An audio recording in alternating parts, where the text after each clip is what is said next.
I'm Monica Collins. I'm a journalist. I live here in Belmont. And tonight I'm hosting a very special event here at Belmont Media Center.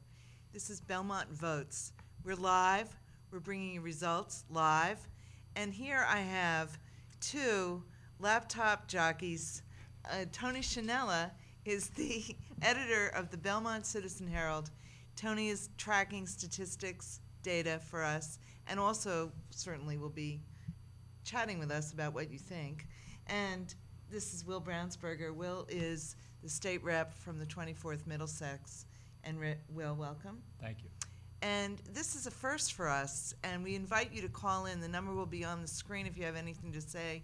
Of course, Belmont is figuring very prominently in the nation because Mitt Romney, the Republican candidate for president, is from Belmont, and today he voted in Belmont. We have tape of that.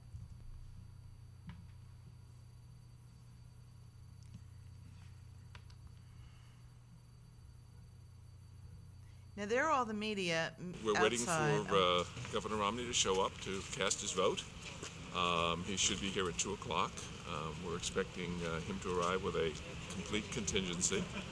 Big turnout there. So I guess I'm here as the official greeter, chairman of the Board of Selectmen. I get to say hello to him and welcome him back to Belmont and escort him into the polls. So could be the next president, right? It's a possibility. Yeah. Whether we agree or disagree, it's a great honor to have somebody representing our town like this. So I'm just delighted to be here, and I'm delighted to be part of what's Is this the biggest turnout of the press that you've seen here?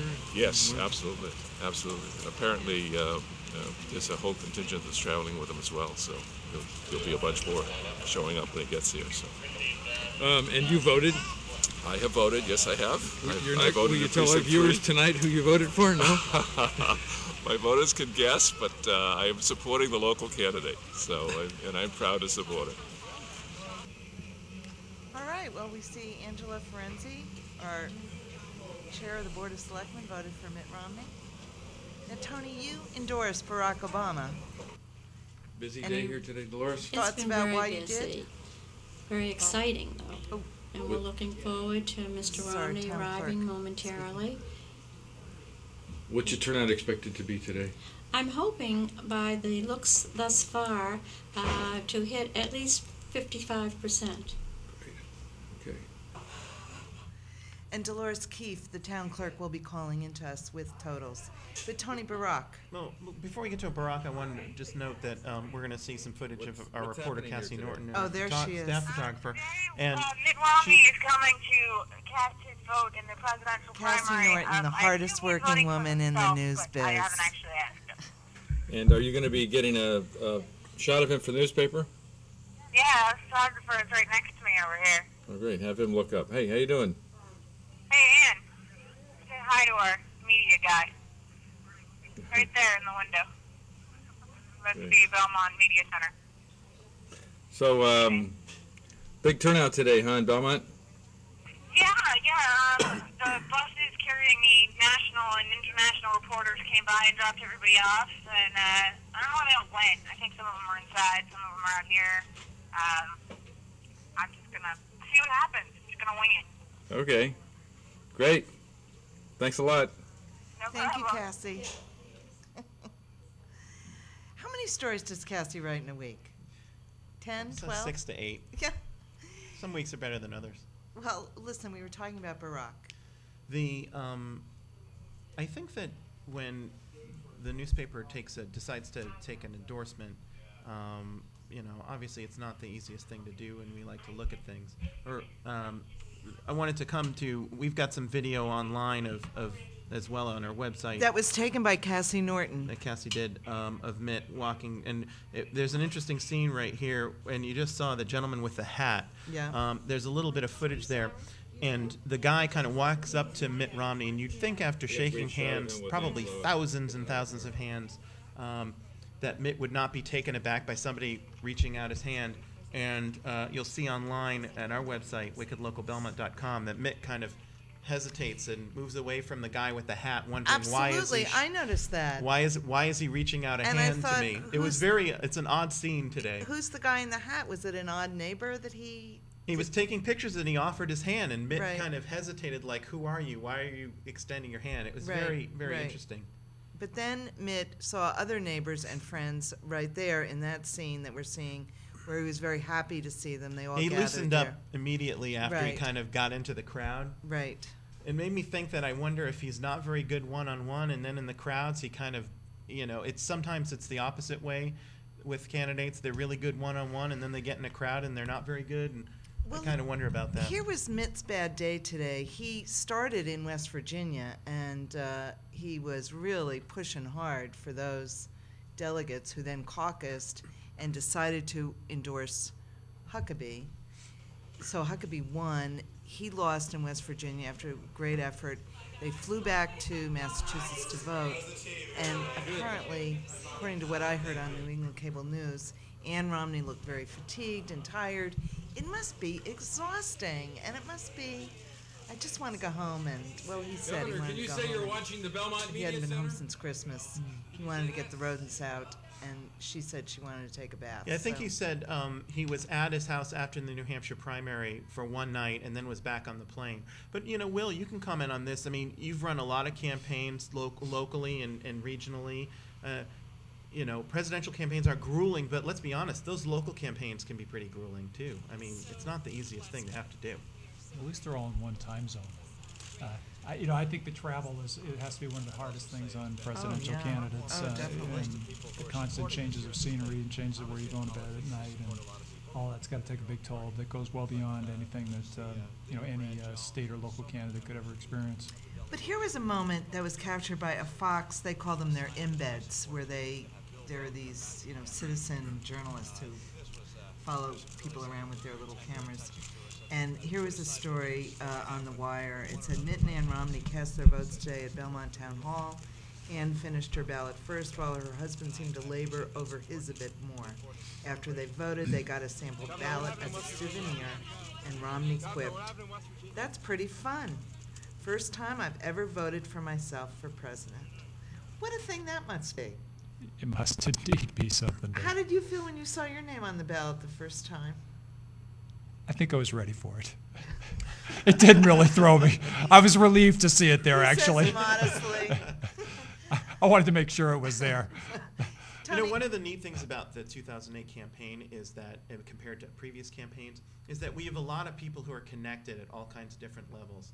And the guy from the Boston Phoenix, I think it's David Bernstein, who wrote a little blog entry this week that kind of shocked him. After spending almost $1 million on chartered airlines, Romney is flying commercial tomorrow to D.C. to go to the Conservative Political Action Committee luncheon or dinner or whatever. And David had kind of commented, does this mean that he's either scaling down his campaign? Does he know something that we don't? In the old days, it would have taken 2 weeks to get that into the daily newspaper, Yeah. to now look it's at just that. instant. And now it's instant. And it made me think about that today. I saw the same quote from that you just read. Maybe Romney's thinking about 2012 or 2016. well, look, whatever he's thinking about, this running for anything lifts your profile, as it did when he ran against Kennedy. Yep. He lost miserably, but we knew his name, and now we will know his name. Tony, I want to get back to Barack. Okay, before we No. Okay, can we I want get you some to announcements real quick? First of all, I want you to tell Okay. us what states have gone for Barack. Okay. Well, this is what we have from CNN, and actually, what I'm going to do is I'm going to pull up the C-SPAN website, which is C-SPAN is getting, and I'll read off some stuff from the CNN website. C-SPAN has a direct link to AP where they're actually revealing precinct counts right now. As I scroll down, you'll see only a few states that are actually reporting by AP. But we have a few projections. Of course, Mitt Romney is projected to win Massachusetts according to the AP. Barack Obama is going to win Illinois projection and is also going to win Georgia handily. And in fact, Bill Schneider I was looking at his blog entry, but it looks like it's going to be 20+% in Georgia that Obama's winning. Right now, it's a 3-way tie with Huckabee in the lead in Georgia. right now with, I think, 6%. Over on the Republican side, McCain is projected to win Connecticut and New Jersey.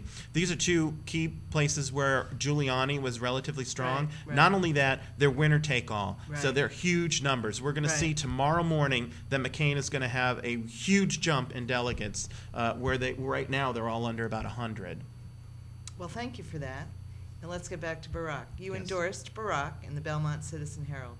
You said that you were not told by Gatehouse Media to endorse any candidate, and not all of the papers in the chain endorsed, but you decided to. Yeah, we don't get told by management what to do as far as endorsements go. Right. Those are done by each individual editor, which is nice. It gets, and Will can attest to this, is he's received the endorsement of the paper before. I mean, we kind of know on the ground what's going on, and we don't need to be told by somebody in a corporate office who we have to endorse. I was a little surprised that more newspapers did not endorse in our unit, only because, as we were talking off air, I think that this primary has been a critical, probably I would go back to 92, that this primary is kind of a critical phase that the country's in, economically, spiritually, and I felt it was important to put the stamp on what we decided to do. And in fact, I'll give Will kudos, because I was joshing with him at the League of Women Voters luncheon and said, "Are you going to endorse?" And he said, "No." And he pointed to me and said, "You should endorse." And he was being, I think, smart aleck, but and it made me think on the ride home. I was like, I do have the ability to be able to put a stamp on what the newspaper does, and I should. And I believe that it's a very important primary, and we endorsed Barack, and we did not endorse Romney, and said there are other Republicans who we think are good. It was a more tepid endorsement of McCain. Technically, it was more of a Huckabee endorsement than a McCain endorsement. But I noticed that you did. You weren't completely dismissive of Romney. You did certainly mention his. I've met him a couple of times. I think he's a nice man. I don't hold any ill will to him. I wish he had, and I've talked to a couple of people in town who have said similar things. I wish he ran as a moderate Republican like he was when he ran for governor. And I think if he had done that, he would have been long-term more successful, and I think he would have been more true to himself. I don't know what's going on in his head or his heart, but that's what I feel. And I just think he got hammered for multiple choice Mitt. I mean, that was kind of the slogan. It's unfortunate, but I think that's how he came across. And also the issues that he waffled on or flip-flopped on were such gut-wrenching issues that you should really have a stand on, and not think, oh, well, today I believe in abortion and tomorrow I don't believe in it. It's just, that's not the kind of issue that you do that with. I want Will to jump in for a quick second, but I understand that people change their mind. When I had my first child, for the first time, I understood what the pro-life movement was. I may not have agreed with it, but I saw my son's ultrasound at 22 weeks. And I immediately was like, it was an epiphany in many ways. I didn't change my political position, but I understood what the other side was talking about for the first time. Yeah, but Romney didn't go through that, Tony. That's the thing. That's the only point. I think that's my opinion. I don't think he went through that either. You're talking very spiritually and emotionally about that issue. It didn't happen with Romney. Will, what do you think about the flip-flopping of Romney? Do you think it hurt him in this election? Well, I think he was successfully identified as, portrayed as somebody who was changing his views to suit his political needs, and that was a characterization that I think stuck. He may have been listening to too many consultants. He may have sort of been treating this as as an enterprise. And okay, what do I say now? And perhaps lost sight of his own values in the pressure of being told what to do by a lot of people. That is an excellent point, because this primary season has been marked by the soaring rhetoric of Barack Obama. I mean, certainly we have gotten back to speeches meaning something or touching people, as never has happened before.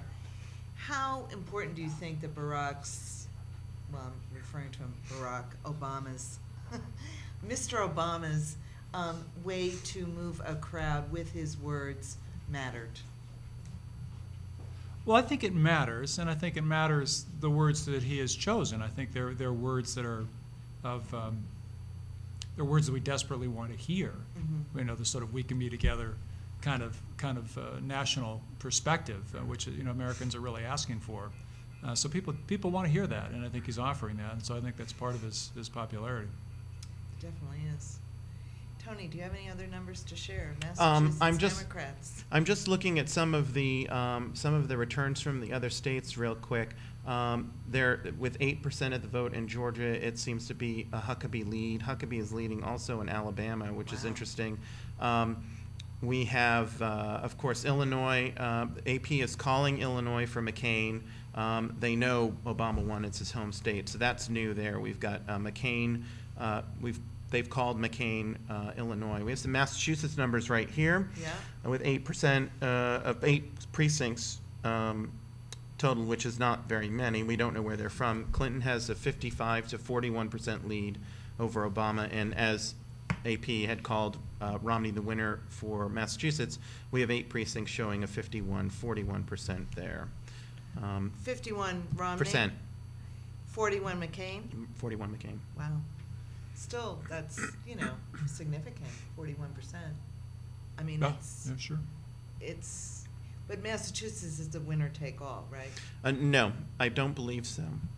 I believe it's a congressional district. You have to get at least 15% in each of the congressional districts to get delegates on both Democrat and Republican side, I believe. Well, when I went to vote today, I heard at the polls, I met a friend at the polls, and she was telling me she had voted for Barack Obama.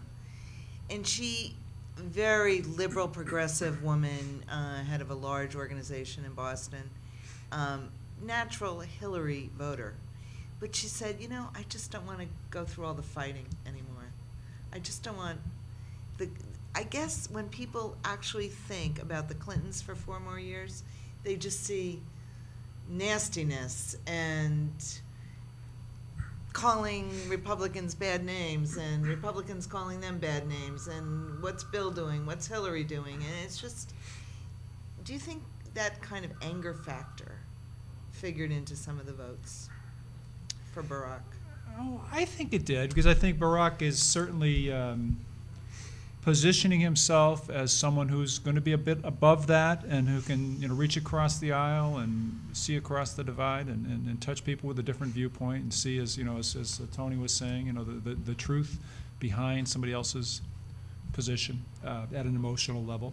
And so people want that. I do think that, and it's certainly. We have a call in line too. Yeah. Oh, good. Hello. Hello. Hello. Hello? Yes, hello. Go right ahead. Oh, okay. We have Precinct 2. Oh, is this Dolores Keith? No, this is Nancy. Oh, hi, Nancy. Precinct 2. Yes. And this is Governor Romney's precinct. Yes, it is. Okay. So what would you like me to start with? Why don't you start with Governor Romney? Okay.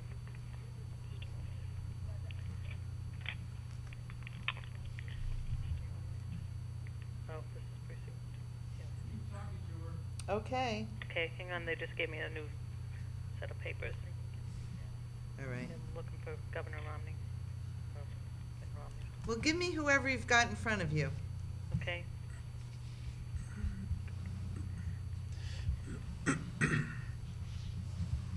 Oh, here's okay, Mitt Romney, 373. Yeah.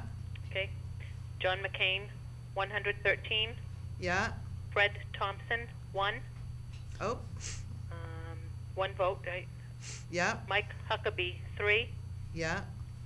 Ron Paul, 8. Uh-huh. Rudy Giuliani, 2. Uh-huh. And that's it. How about the Democrats?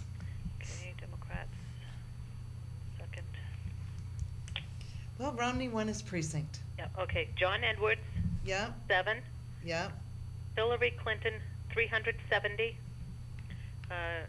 Joseph Biden Jr., 0. Christopher Dodd, 1. Mike Gravel, 0. Barack Obama, 479. Wow. Dennis J. Kucinich, Kucinich. thank you, 1. Bill Richardson, 1. No preference, 4. Write-ins, 1. Interesting. Well, thank you so much. Okay. Do you have any other precincts right there at your beck and call? No, this is the first one so far. Okay, thank you very Okay. much. All right, bye. All right. Well, Obama won Romney's precinct. Largest vote getter. Very decisive, very decisive victory there, and the largest vote getter in the precinct. 113 votes in Precinct 2 for John McCain. What do you think of that, Tony? Well, a little less, what is that, about 20%, looks Yeah. like. That would seem to be a reasonable number for McCain in Romney's hometown. I mean, I don't think that it would be a ton higher than that. Just to jump in, they've projected, as we probably could imagine, both Clinton and Huckabee will win Arkansas. AP is projecting. Okay. I wouldn't necessarily. I'm a little to see a 100-vote lead by Obama in that precinct, and knowing that it is, Mitt Romney's precinct. And I think there are some liberal people there, and there are some conservatives as well. That seems to be a pretty good number. I'd be interested to see. I will be interested to see the entire town, town-wide. We noted this morning, both Cass and I, that as we were driving into and scouting out Belmont precincts, there weren't many Obama supporters out, and there were Clinton supporters. Maybe that's just, we joked, maybe Obama people were afraid of the rain. But, I had assumed because there was so much activity, a lot of house parties, a lot of door-to-door activity, that they would be standing in polls, and they weren't early on. When I was driving here, I went by the Butler School, and there were a whole bunch of Obama people with placards out. So, it just depends. And when I went to vote, a lone Obama person standing there with a sign. And what time did you vote today? About 4 o'clock. This afternoon? Yes. And was there much activity at the polls? No, it was relatively quiet. I guess the whole Romney entourage had come and gone, and so the storm was over. I voted precinct 2 at the same place. Oh. Yeah. So you are one of the 479 Democrats who voted for Barack Obama. As was my wife and my daughter, whose ballot arrived at 3:30. Oh, really? Absentee ballot. Yeah. So you're not a split Democratic household? We're not a split Democratic household. Because that's a real phenomenon in this campaign. Yeah, it could happen. My husband finally did vote for Barack himself. Yeah. But Gene Mooney on line 1. okay. Gene Mooney. Gene Mooney is on line 1. Let's take this call. Hello, Gene. Hello there. I've got some Precinct 6 results if you want. Okay, give it to us. Maybe not in every last detail, but there were 1,349 votes cast in 6. 1,349 votes. Total votes? Yeah, there might have been, I don't know if, yeah. That's it. I don't know. I don't have all the blanks here, but anyway, Okay, that's the fine. Democrats. Yep. Obama won with 529. Wow. Clinton with 465, second. Yep. Edwards pulled 16 votes. Okay. The Republicans, Romney came out on top with 180. Mm-hmm. Then we have Mr. McCain with 124. Ron Paul with 8. Yep. And Mr. Huckabee with 6. And I did leave off, I have here back on the Democrats, Mr. Kucinich did have 4 votes. Oh, okay. And Will Brownsberger came in second for the Democratic Town Committee behind Dan Paulson. All right. And Mr. Romney did pull top on the Republican Town Committee. Okay. Okay. Thank you so much, Gene. All right. Enjoy. Bye-bye. Thank you. Bye. Thanks, Gene. So what were you running for today? Town committee? Yeah, on the primary elections is Right. when Democratic and Republican town committees are elected. So that was not a contested race, though. So you're not a delegate? No, I'm not a delegate. This is for the town committee. Okay. So there weren't any, when I noticed all those names, so they had exactly the amount of names that needed to They be had members? exactly the amount of names. That was a slate. Yeah. Are there often challenges on those races? There has I don't not- know, I'm not asking. No, there hasn't been a challenge since, I believe, the mid-'80s when the sort of current regime came in. There was a fight in, maybe it was 1984 or before my time, but in that era. And then since then, it's been more or less continuous, the same, not exactly the same people, but sort of self-reproducing. Will, did you go to the rally last night for Obama? I did not. I did not finalize a decision in this race until this morning. Really? I did. I mean, I went back and forth and converged over the last few days. I did go to a talk that was given by Anthony Lake, who I guess was a national security advisor for Clinton, I believe, and had a number of roles in a number of administrations in the past, and on Friday. And he sort of checked some boxes for me, I think, in sort of giving a lot of comfort that he thought that Obama was capable of running a presidency. That he was running a good campaign and brought a lot of good people around them, and had maintained decorum among his advisors, and had a good process and all of that. And so that's very big, I think, to know and have some confidence about that. And he spoke about that in a very convincing, low-key way. He's not a blow-him-away kind of speaker, but he had a lot of conviction on sort of how Obama actually operated, which was nice to hear. That's interesting. Where did he speak? He came to a house party in Belmont. An Obama. Oh, an Obama house party in Belmont. But he apparently was going all over the place. He was there with Delahunt, Congressman Delahunt, and and they had they've been hitting a lot of locations. He was on WBZ's Dan Ray's new show Friday night. I listened Exactly. to him on the way home. That's where he left that house party to go to that show. It was a very interesting conversation. Well, I'll tell you what convinced me to vote for Obama. Yeah. C-SPAN ran a speech by Michelle Obama, and she was fantastic. This was a speech she gave in Delaware. She was beautiful, brilliant. She made incredible argument for her husband. She spoke about him personally. She spoke about him professionally. She allowed you to, and she just evinced so much intelligence, so much, love for him that it was kind of infectious, but very professional. I mean, it wasn't anything, too mushy or anything like that. It was just a wonderful speech. She's a wonderful speaker. And I thought, He gets credit for that. he gets credit for that. I mean, they met at Harvard Law School. They weren't, No, I thought they met at the law firm. Didn't they? Oh, at the law firm? And, Well, there's she summer law- went to Harvard. Yeah, okay. He went to Harvard. Did you know them? No, I didn't. But I do recall reading something about him, meeting her at the law firm, and Oh, I didn't know they Trainee- met at the law firm. yeah, I he thought was- they met at law school. maybe both. But I think the sort of dating thing started at some law firm. But she grew up middle class, lower middle class, Chicago. Her parents were both, workers. And she had the hard scrabble existence, but yet she also had the inspiration to rise above, to go to Princeton, to very smart woman. And she just won my incredible admiration because she just got the message out in a very good way.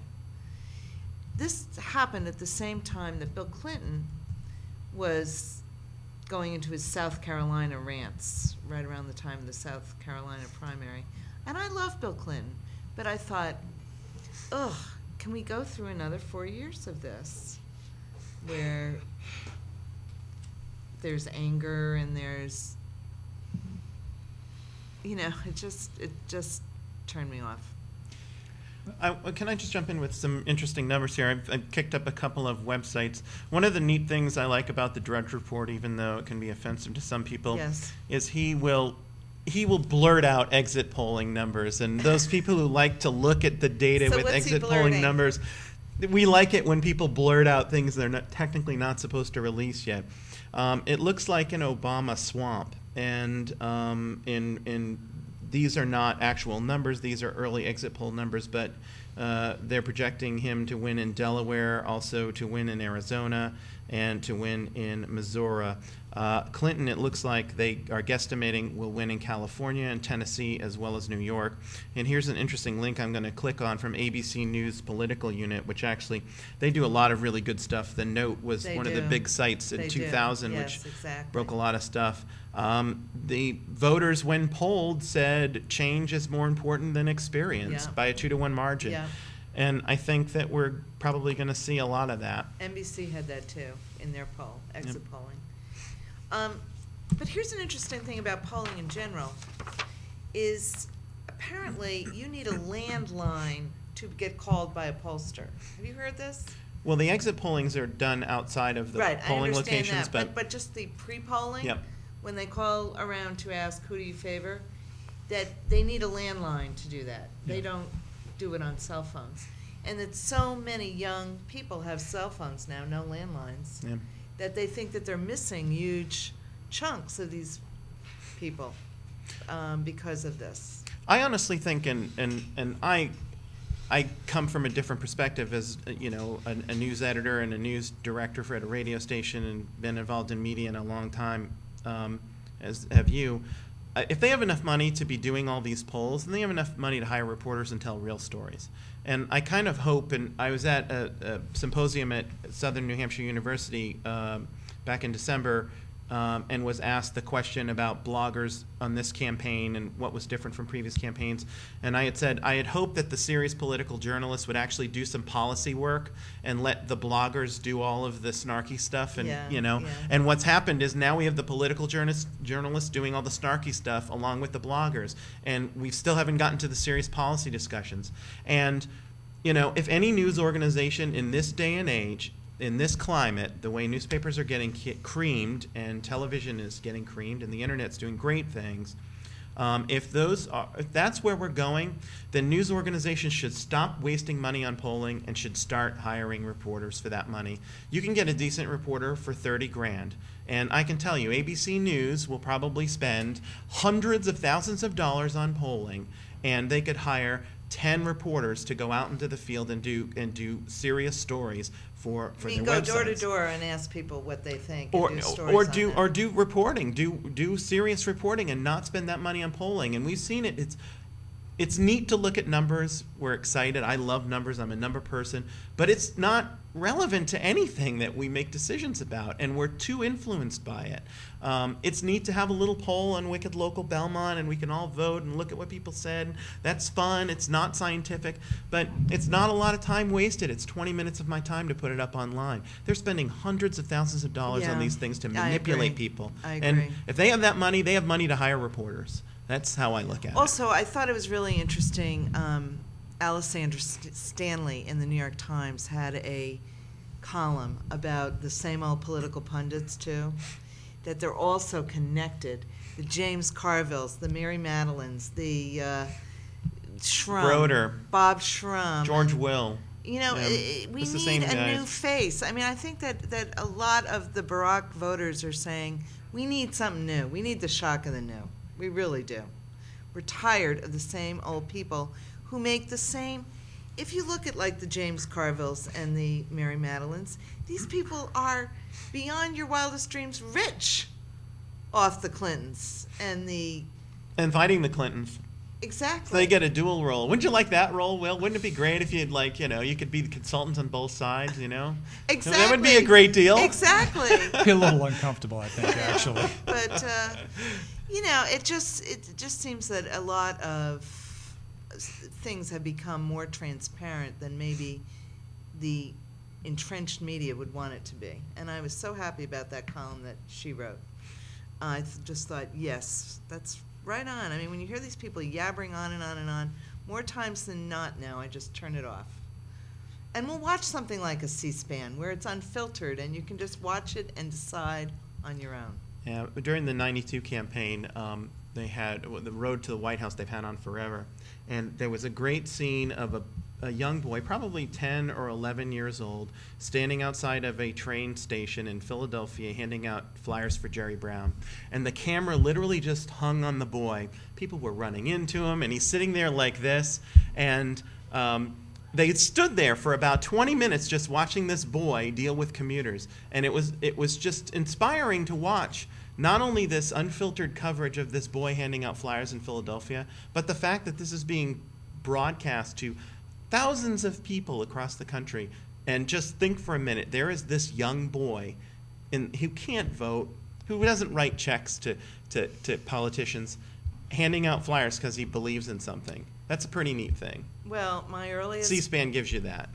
Right, and maybe... Oh, you hear the phone ring? This could be more results. But my earliest political memory is addressing envelopes for John F. Kennedy in my schoolgirl first grade, printing, because my mother was a Democratic committee woman. And so, we all have these memories, but the more you do the polling, the more the James Carvilles and Mary Madeleines tell you what to think, the more you feel disengaged from the process. And I think this election is making people feel very engaged again. Well, definitely. You certainly got, on both sides, you don't know who's going to win, so it does matter where you come down. Right. And Nancy on line 1 from the clerk's office. So that's definitely We're getting more results here. getting people engaged. Hello, Nancy. Hi, Monica. I have some more numbers for you. Oh, thank you so much. What precinct are we in now? Precinct 3. Precinct 3. Yeah. These start with people voted from the All Saints Church. Yep. Okay. So I'll start with the Democrats. Yep. Okay, Barack Obama, 390. Wow.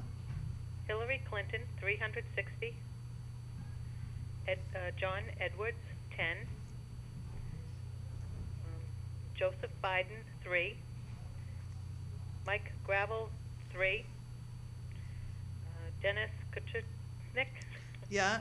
1. Okay. Bill Richardson, 1. And that's it. Thank you. That's, okay. Repubs? The Republicans, Yep. so we have Mitt Romney, 148. Yep. John McCain, 103. Ron Paul, 5. Mike Huckabee, 4. Rudy Giuliani, 1. And that's it for Republicans. Thank you very much. Okay, I also have another precinct if you'd like. Oh, yeah, we'd love it. That would be Precinct 5. Okay. Okay, so Democrats. Start with Barack Obama, 426. Hmm. Hillary Clinton, 347. John Edwards, 7. Joseph Biden, 2. Bill Richardson, 2. Mike Gravel, 1. And that's it Okay. for them. Now, Republicans, Mitt Romney, 225. Mm-hmm. John McCain, 100. Ron Paul, 7. Mike Huckabee, 5. Rudy Giuliani, 1. And that's it. Thank you so much. Okay, thanks. Thank you. Bye. Bye-bye. Just real quick, while we're thinking about Massachusetts, we have some state numbers here with 7% of the returns in. Hillary Clinton has 54% of the vote, Barack Obama has 43%, and Edwards and No Preference have 1% each. And of course, AP has projected Romney to win Massachusetts, but with 6% of the vote counted, it's 52 Romney, 40 McCain. But I will go out on a limb and call Belmont. I think Belmont went strongly for Barack. I would think that's where it's headed. That's where the numbers are going. Yeah, I think that's right, but I'd want to see Precinct 1 come in. Precinct 1. Precinct 1's a big precinct. It's got a little different flavor from Precincts 2 and 3. Okay, And, all right. the Representative Paulson, my predecessor, has been very strong for Clinton, and a lot of people respect her opinions, particularly in her home precinct, Precinct 1. I know that organization is very strong. So be interesting to see how that precinct particular plays. Well, we'll probably talk about this more on Thursday when we do our regular live show at 7:30, Office Hours Live with Will Brownsberger. But I do want to ask you about the State House and the pressure.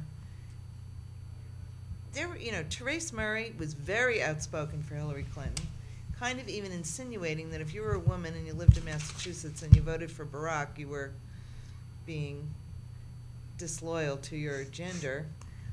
Sal DeMacy was a strong Hillary Clinton supporter. Mayor Menino was a strong Hillary supporter. Any pressure that you felt was there a lot of lobbying going on up at the State House? I didn't feel pressure, honestly. I mean, there were a couple of letters that went out from the speaker saying, come and get involved. We're working for Hillary, but I didn't take it as pressure.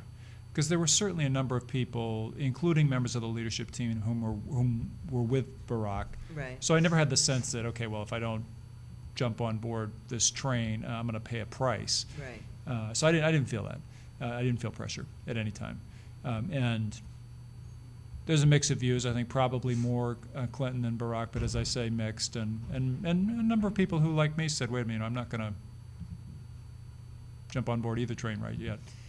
We did, I think, 3 office hours shows, you and I. Yeah. And each time I would ask you about your preference, and each time you would deflect. But this morning you sent an email out to Tony and myself, and you declared yourself. You said, I plan to vote for Barack. That's right. And I asked that not be an endorsement, that it not be released until this evening, which was respected, and I appreciate that. Okay. So it was not an endorsement, but just a report of my own conclusions. And go ahead. No. Well, finish saying why you... No, well, I think I felt that I felt this was a very close call, which is why I didn't feel it was right for me to endorse, because I felt this is one where the voters have as much information as I do. Right. This isn't a race in which I know the people better than anybody else does. Right. Or, I know the issues. These are federal issues. These are national issues. There's lots of people in Belmont who have the superior knowledge to me on many of those national issues. And so I didn't feel that I had the standing to comment in a way that was on one candidate over the other. And that said, and personally, I just found it a very close call because I really like and admire them both. I think they're both superb public servants. I think they both have the experience to be president. I think they both have the judgment to be president. And I think they're both they're more or less in the same space on most issues. So I think they're very close. It was a very close call for me. So for Democrats, it's almost like we have an embarrassment of riches, that we have 2 incredible candidates who have emerged. Right. A woman and an African-American man, literally an African-American man. Yeah. Right. And, how, as I said, it's an embarrassment of riches. How great is that, that you have this choice? No, I think it is great. I was listening to Marjorie and Jim on 96.9, my friend Marjorie again and Jim Browdy, and they had a caller, and I thought this caller was so great, and they did too, where he and his wife sat down last night, and he is a Republican, but he decided that he was going to vote for Barack Obama because he just wanted the choice between McCain and Barack Obama, that would be an embarrassment of riches too for a voting populace, that to have those 2 candidates would be pretty good. What do you think, Tony? Like I said in the editorial, in the paper, which reflects some of my own personal views, I think that we need to move on from the Clinton and Bush era and start over. So I think personally, not only as a voter but also as a journalist, I'd be very happy with that outcome personally. I think the interesting thing about a McCain Obama race or even a Romney-Clinton race would be, a lot of people would start to look at who they would choose for vice presidential candidates, whereas we wouldn't necessarily take those things seriously in previous elections. I've been shocked, I guess not that really shocked, but kind of shocked at some of the rhetoric from some of the talk show hosts, especially a lot of them centered in California, against John McCain, who is pretty right-wing, and what, campaign finance reform? I mean, come on, that's like the most minuscule, policy decision that a senator has taken up, and even then, nobody's been kept from doing virtually anything on that. Look at how much money they've raised. Absolutely. Hundreds of millions of dollars. No, money has not been, that hasn't done anything except limited how you can target ads in the final election. Big deal. In the 5 minutes every week that maybe I will press the button and Rush Limbaugh will come blaring out of my car radio, it's been very interesting to hear him go on and on and on about McCain. McCain is the devil, according to him. And it's just, I don't understand how any of these people think. And he was going on today about Bob Dole evidently writing a letter. Bob Dole never meant that. And it's just this, and you think, if McCain runs, we'll have to just forget about those people. I'm surprised at the way they've treated him, too. I mean, you think about, that guy sat in a prison camp for years, not just a month, not just 6 months, years and years and years. I think we can give him a little bit of leeway if he's a little bit of a hothead. How many years was he there? I think it was 5 or 6 years. Wow. I mean, it was a huge amount of time. I think we can give the guy a little bit if he has a trigger temper or whatever. I mean, come on. That's the worst you could say about the guy. He votes for campaign finance reform, and he has a trigger temper. Also, that doesn't seem like a lot. Getting off the Mary Madeline, James Carville bandwagon and going more to C-SPAN and watching longer length things that I've been doing during this campaign. John McCain's mother. Have you seen John McCain's mother? Mm-hmm. Have you seen John McCain's mother? I have not. She is this elegant woman of 90 plus who was interviewed on C-SPAN. Just this, she just was an amazing woman, is an amazing woman, and very much alive and very much supporting her son, and she's just incredible. It was an incredible thing to see her. So, and it made me feel better about him. Whenever I see someone's mother, a candidate's mother or children, I always feel better about them. I get to go to a couple of McCain events in New Hampshire, and I found him to be quite impressive. I mean, I found all of the, frankly, I found all of the candidates, pretty much impressive with how they portrayed their ideas. I thought that the whole group of both sides, they had a really good crop of serious candidates this time, and to see this kind of, pummeling, if you will, and I think uncalled for kind of pummeling from every single one of the radio talk shows, it's just kind of embarrassing, I think. Well, it's interesting that here in Belmont, there's a Mike Gravel supporter in. There are like 4 Mike Gravel supporters who have voted for Mike Gravel. Oh, yeah. I mean, really, Mike Gravel didn't even go on my radar screen, but here he made enough of an impression that somebody voted for him. I got to meet him a couple of times too, and actually, he's a really nice man. I wish that this is something I blogged about months ago, but during the debates, he really came across as your cranky grandfather, who you wanted to smack with a newspaper. Right. But in real life, he's not that way. He's very mild-mannered, and I sat in on an interview with him for a whole hour at a radio station, and he was really impressive. And he didn't get to talk about the fair tax, which he was the only one on the Democratic side who had actually come up with a serious tax proposal to change the way the tax is, not just say we're going to give you $300 or whatever, but actually totally dismantle it. And he never got a chance to even on any of the major debates he was on. He never got a chance to talk about it, which is too bad. But he in person, he does not come across like he was on television. He's actually very articulate, very mild-mannered, an impressive guy. People don't know about that. We would have never had the Alaskan pipeline if Mike Gravel had not been the senator. We never would have gotten out of that first oil crisis if Mike Gravel wasn't the senator. We never would have probably gotten out of the draft if Mike Gravel wasn't senator. Wow. And he actually was the one who so entered you give in Mike Gravel a lot of credit. From a bygone era. Yeah, that really interesting guy.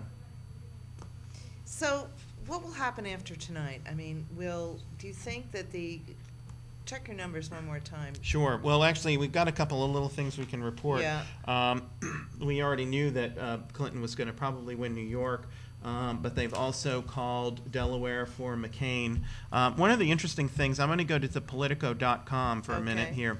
I really like this site, and in fact, they have a lot of really good breaking stuff. But compared to some of the other, a lot of news during the primary season. Yep, they're a really good source for a lot of little gotcha stuff, but also some serious stuff. I like the way they have set up this graphic here with where you literally can either click on a state on your left-hand side over here, if you see my mouse there.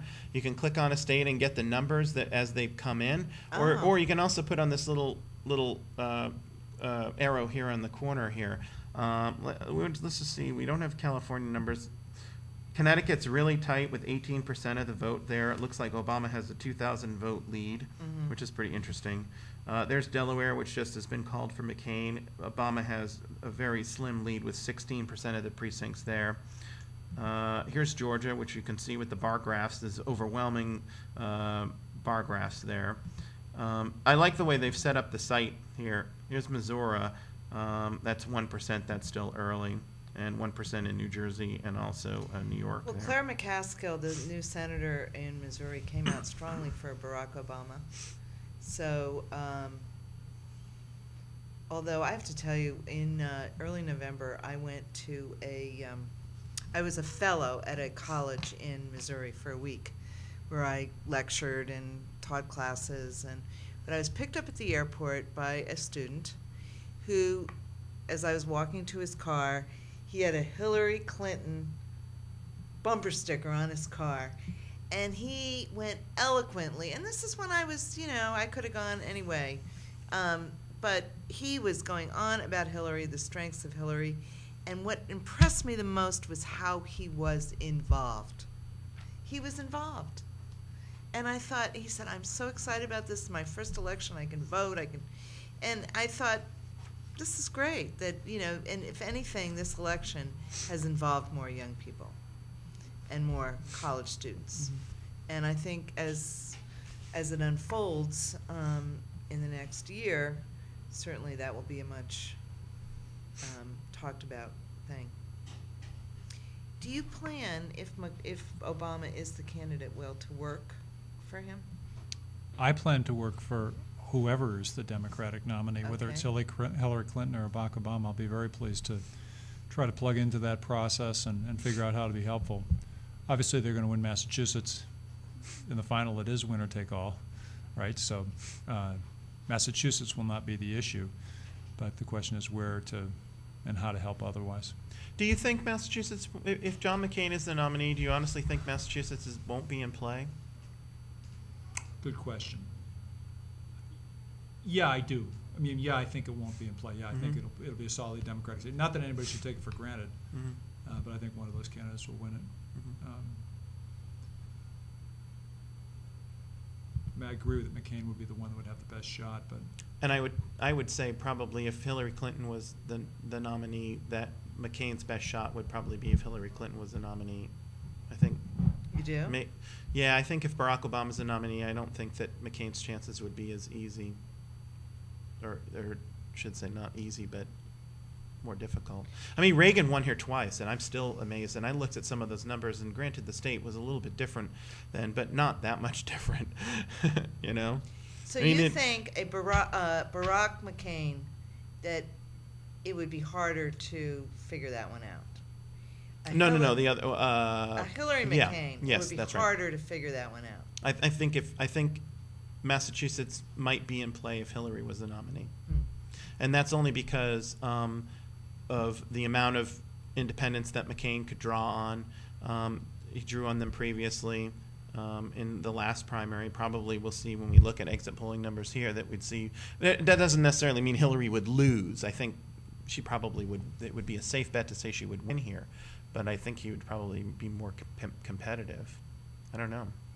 I mean, I remember in 2000 I was down at the Boston election department, and a Boston Globe reporter, after reading David Nyen's column and telling people to go out and vote for John McCain, which I found striking.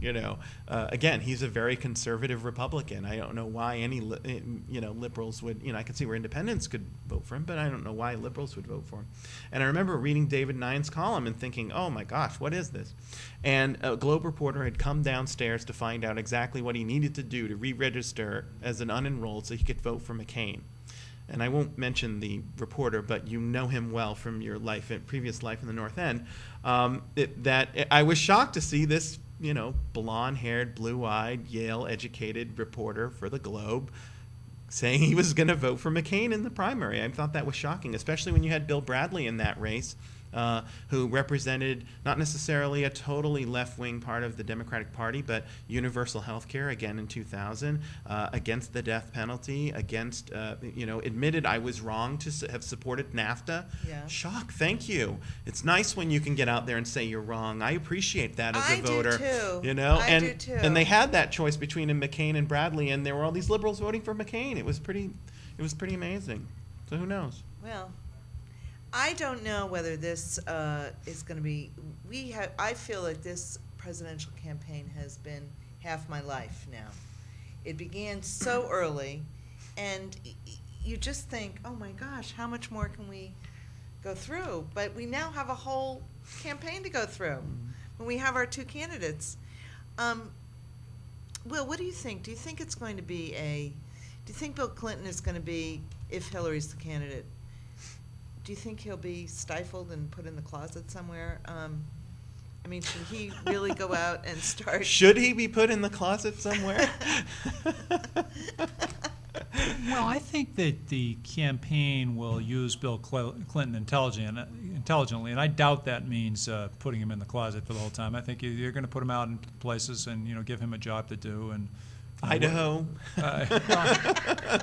I'm not sure. I'm not sure. Every red state there is.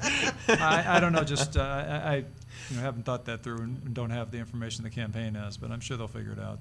I can't imagine it just go away because he is such a skilled politician. You got to figure out a way to use him. And if people said to him, Bill, you know what, you're being too negative, he'll go out and he'll stop being so negative. He'll do something different. I think he can do what he's told. Okay, we have more results. Hello. Hi, Monica. Nancy, how are you? Fine, thank you. How are you? Good. We have the totals for all the precincts. Totals for all the precincts. Yep. So, I'm going to start with the... Go ahead. Fred Thompson, 6. Tom Tancredo. I'm sorry, 1. Duncan Hunter, 3. Okay. Mike Huckabee, 38. In all of Belmont? Yes. Okay.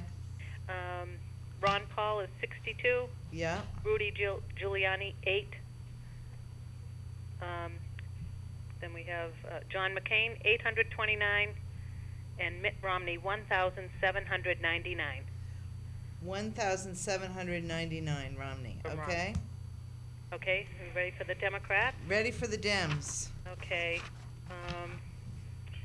Start with John Edwards, 73. Yeah. Dennis Kutuknik. Yeah. I'm going to mispronounce that every time. 13. Joseph Biden, 12. Mike Gravel, 10. Bill Richardson, 10. Christopher Dodd, 5. Hillary Clinton, 3,120. And Barack Obama, 3,552. Wow. Okay. Thank you very much. You're welcome. Thank you. Have a good evening. Can we get Bye. Hello, hold on. Yes. You got some of the individual precincts just for background? I have the individual precincts also. Yeah, how about if you just give us the top 2 for each of those, the top 2 Democrats and Republican for the other precincts? Oh, okay. 1 second. So let's see the top. So, I'm looking at very small. Wait 1 second. Obama took Belmont. So you want the total for each precinct? For Barack and Clinton and Romney and McCain. Okay, so McCain, precinct 8 was 146. 7 was 72. Precinct 6, 124. Precinct 5, 100. Precinct 4, 76. Precinct 3, 103. Precinct 2 is 113. Precinct 1, 95. That was for John McCain. Okay. Now, did you want Mitt Romney also? Yep. Okay. Precinct 1, 235. Precinct 2, 373. Precinct 3, 148. Precinct 4, 163. Precinct 5, 225. Precinct 6, 180. Precinct 7, 156. And Precinct 8 is 319. And the Democrats? That's unofficial now. Okay, unofficial. Okay, the Democrats, hold on, we have to pull that up.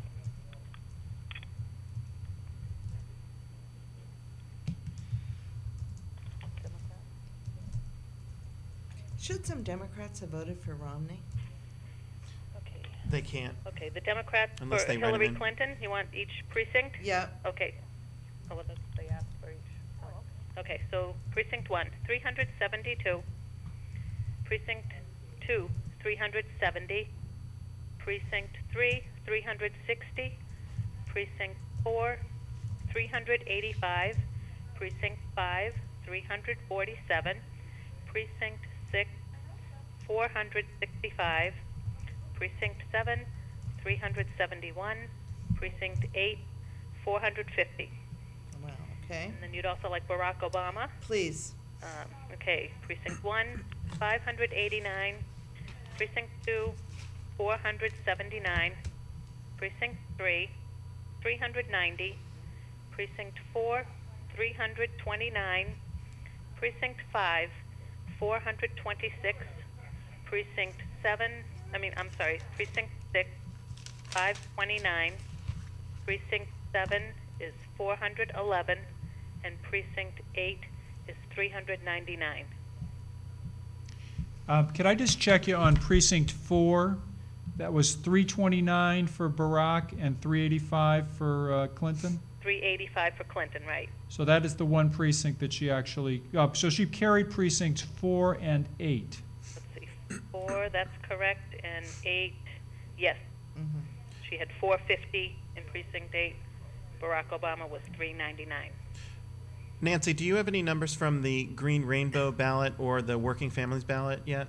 Green, rainbow, and red. Okay, can you hold on one moment? And I'll Sure. Look. While she's looking for that, I just want to let you guys know that AP is calling Massachusetts for Hillary Clinton with 17% of the vote counted.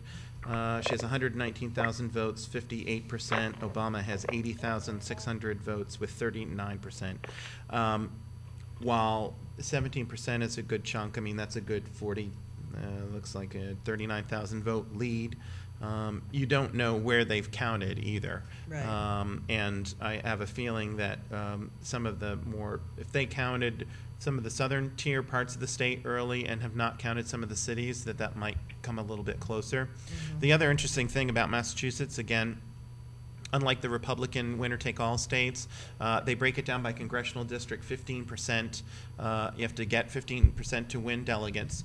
So depending on where the breakdowns are in Suffolk, Middlesex, and Norfolk County, various counties, it's congressional districts, excuse me, not counties, that will depend on how many delegates are awarded.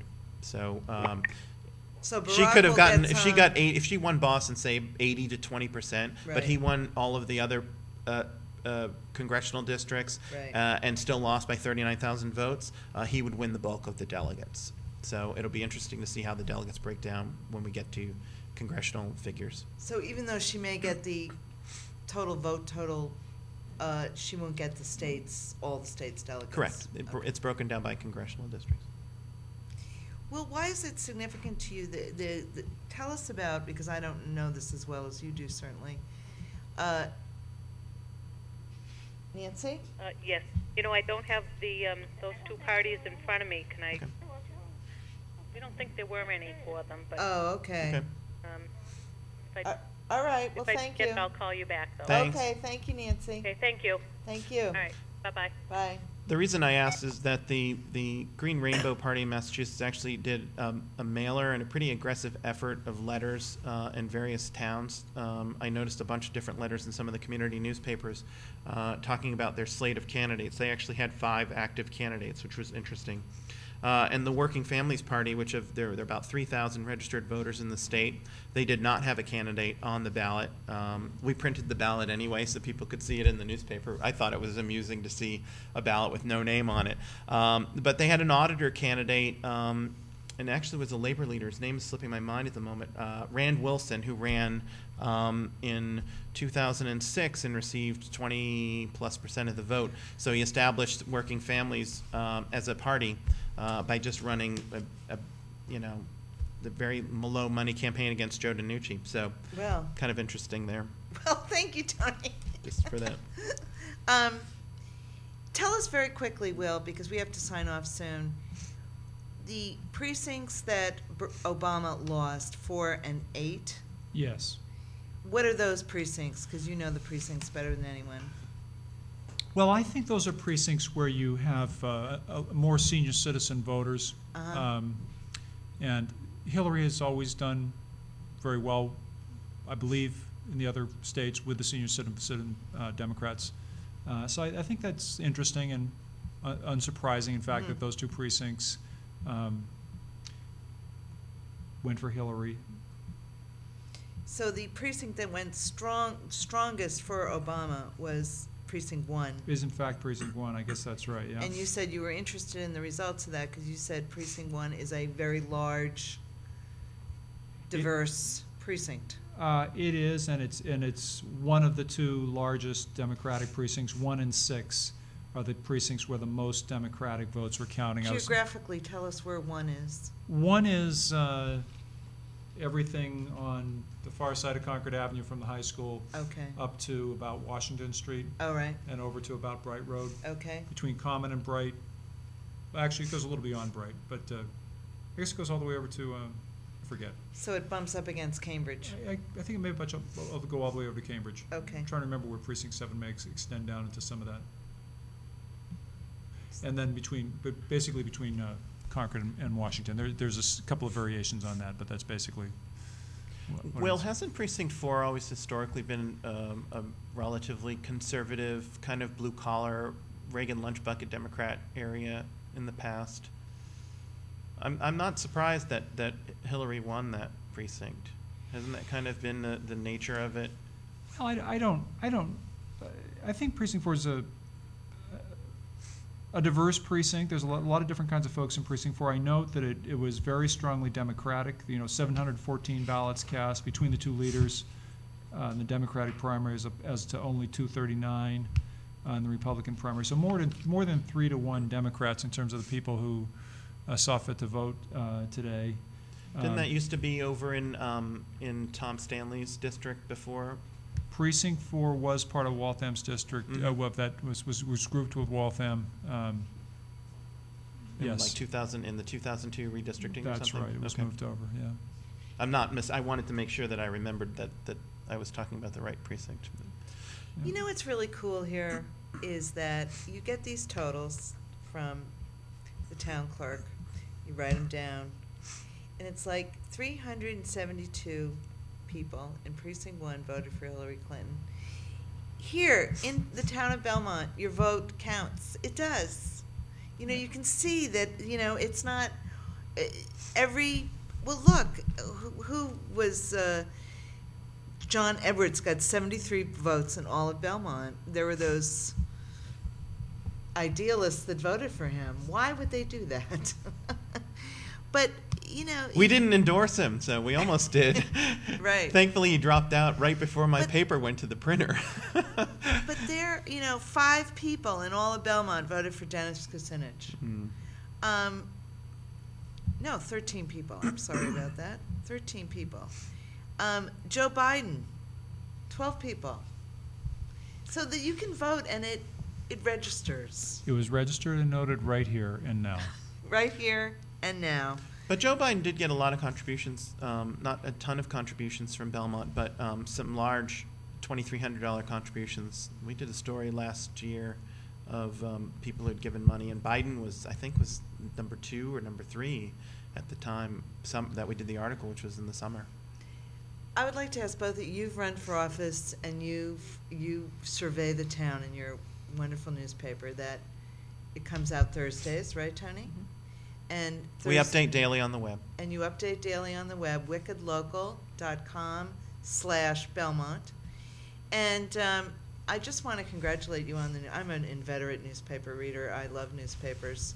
And I've become addicted to the Belmont Citizen-Herald. Well, thank you. And I think Cassie Norton does a great job. I think you do a great job. And I think you pick you find the news of a town. So and you, of course, have run for office well.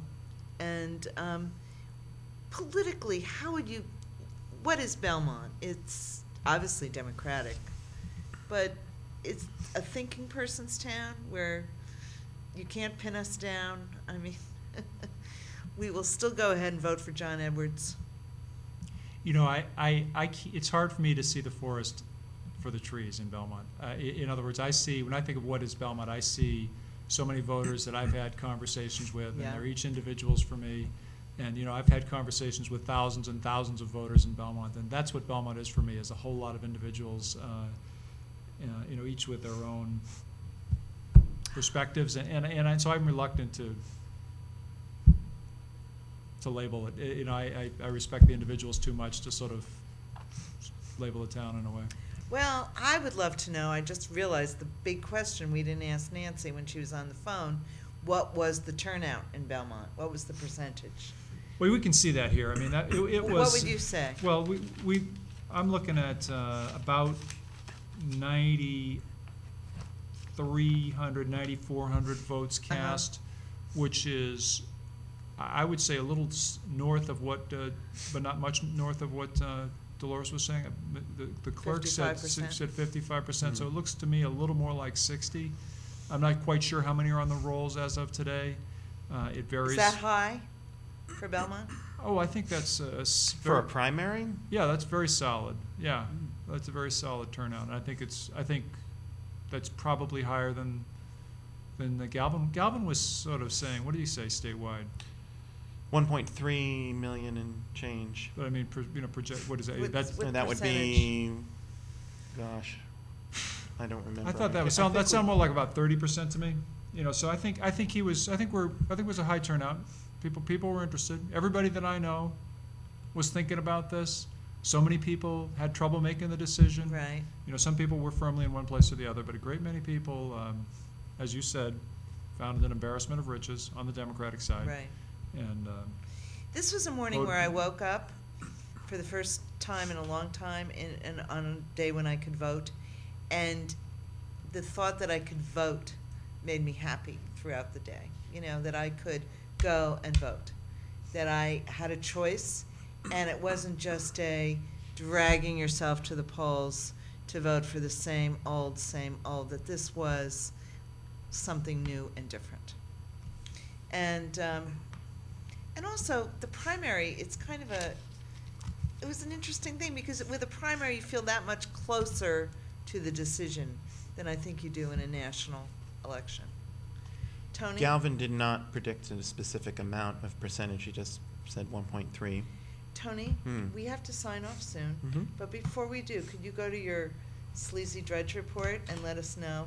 Well, actually, we've got a couple of things that have happened here. I wanted to note that Mitt Romney won about 65% of the vote here in Belmont, which I thought it would have been more than that, but that's kind of my rough calculations.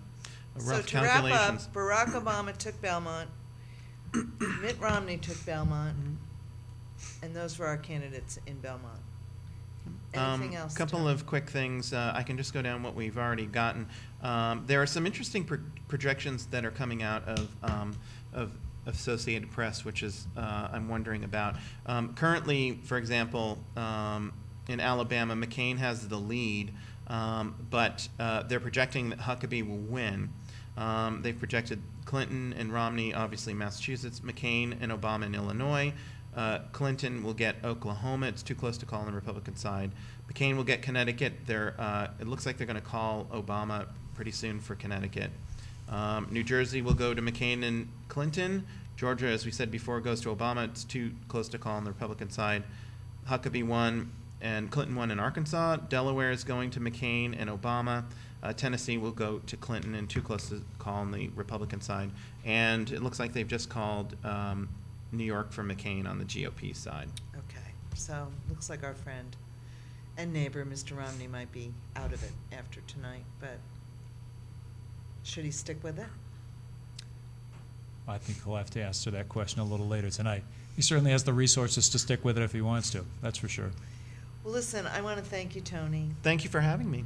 Well, you're great on TV, and you're a great newspaper editor. Thank you very much. And I miss your column, by the way. Oh, thank you. Well, you know.